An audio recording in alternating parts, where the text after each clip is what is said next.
You say sorry before you even ask for what you need. The word slips out automatically, like a reflex you never chose. Space feels like a request you have to earn. You explain yourself for wanting something everyone else takes freely. Most people pause without guilt. You pause and immediately wonder if you disappointed someone in the process. There's a quiet psychology behind why your mind works this way, and once you see it, the apology stops feeling necessary. You weren't born apologetic. Somewhere along the way, your needs started feeling like inconveniences to the people around you. A small child learns quickly which feelings are welcomed. The ones that weren't got softened, hidden, or wrapped in apology. Needing space wasn't dangerous because it was wrong. It was dangerous because someone made it feel like rejection. So you adapted. You learned to ask for distance, the same way you'd ask for a favor you didn't deserve. Now as an adult, the pattern still runs in the background. You catch yourself softening every boundary before you even speak it. Sorry, I just need a minute. Sorry, I'm a little drained today.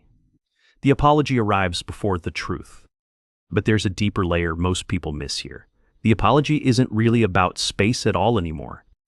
It's about managing how other people feel about your absence. You're not protecting your energy, you're protecting their reaction. This is the quiet exhaustion no one sees in you. You're carrying their emotional response before they've even had one. Imagine sitting on your couch after a long day. Your phone buzzes and your chest tightens just slightly. You want to rest, you want silence, but you start drafting an explanation in your head instead. You rehearse the apology before you even send it, because saying no without softening feels almost physically impossible. This is where the pattern reveals itself most clearly. Space, for you, has never felt like a right. It's always felt like something you have to negotiate, something you have to make palatable for everyone else first. And here's what nobody talks about. The people who apologize most for space usually need it the most. Your nervous system isn't dramatic. It's accurate. It picks up more, processes more, and tires faster than most. You're not antisocial. You're not cold. You're someone whose inner world runs louder than the average room around you. Psychology calls this a high sensitivity pattern. Your brain takes in more sensory and emotional information per moment. So a normal day for someone else lands twice as heavy on you. That's not weakness, that's wiring. But somewhere in your life, this wiring got mistranslated.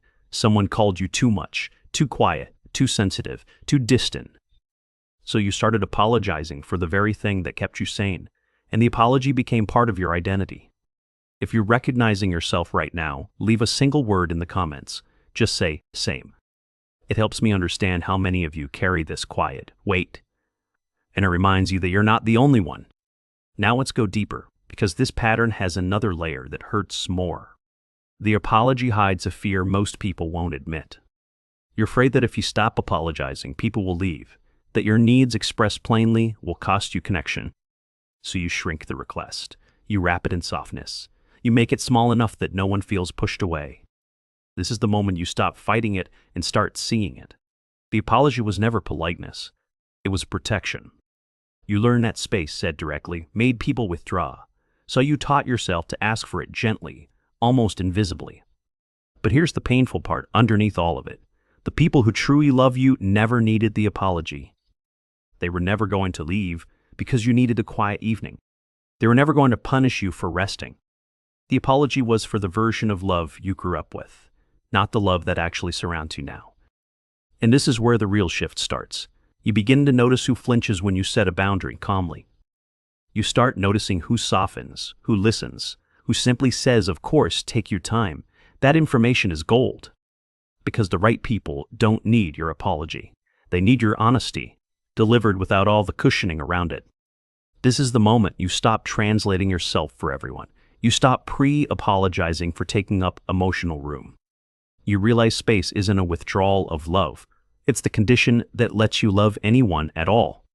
Without space, you become a version of yourself that resents people, quietly, slowly, in ways you don't always see. The apology was never saving the relationship. It was slowly draining you inside the relationship. Every sorry was a tiny deposit of guilt into your own body. And those deposits add up over years. You wake up tired in ways sleep can't fix. You feel guilty for things you never actually did wrong.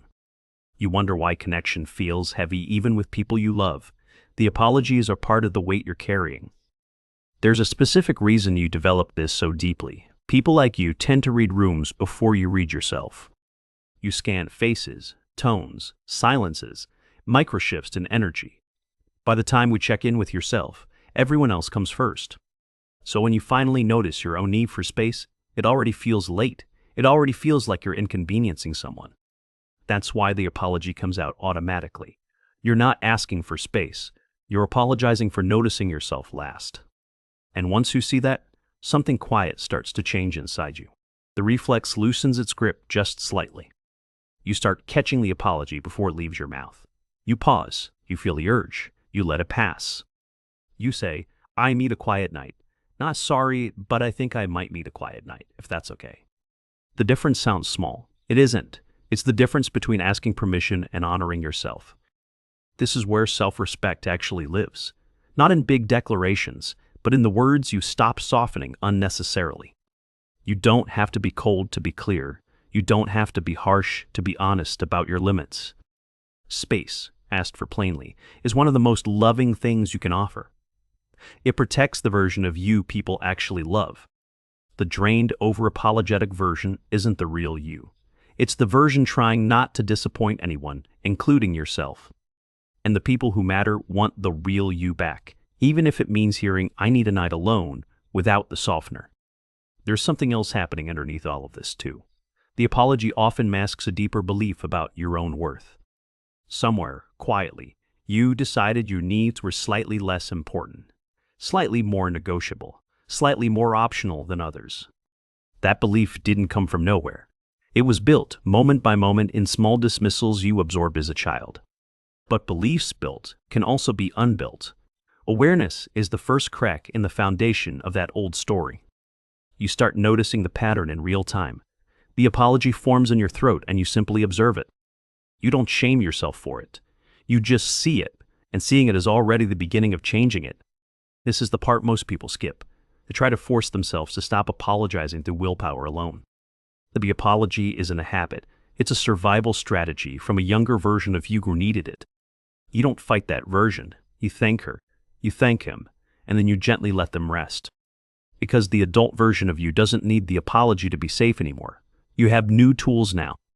You have language. You have awareness. You have the ability to choose words that match your truth, not your fear. And slowly, the apologies thin out on their own. Not because you suppressed them, but because you outgrew the need for them. You start saying, I'm going home early tonight. And you mean it without dressing it up. You start saying, I can't talk right now. And the silence after doesn't terrify you anymore. You start saying, I need a few days to myself. And you trust the right people to understand. That trust is new. That trust is earned through small, repeated acts of telling the truth without apology. And the strangest thing happens along the way. The relationships that survive the shift get deeper, not weaker. The people who can hold your honest no become the people who can also hold your honest yes. That's real connection. You stop performing availability. You stop pretending you have endless capacity. You become a person, not a service. If this is landing somewhere real inside you, tell me in the comments. What's one thing you've been over-apologizing for lately? I read these. I think about them. And they remind me that this work matters more than the numbers suggest. If you've been carrying this quiet weight for years, subscribe so you don't have to find me again by accident. There's more here. More language for the things you felt but couldn't name.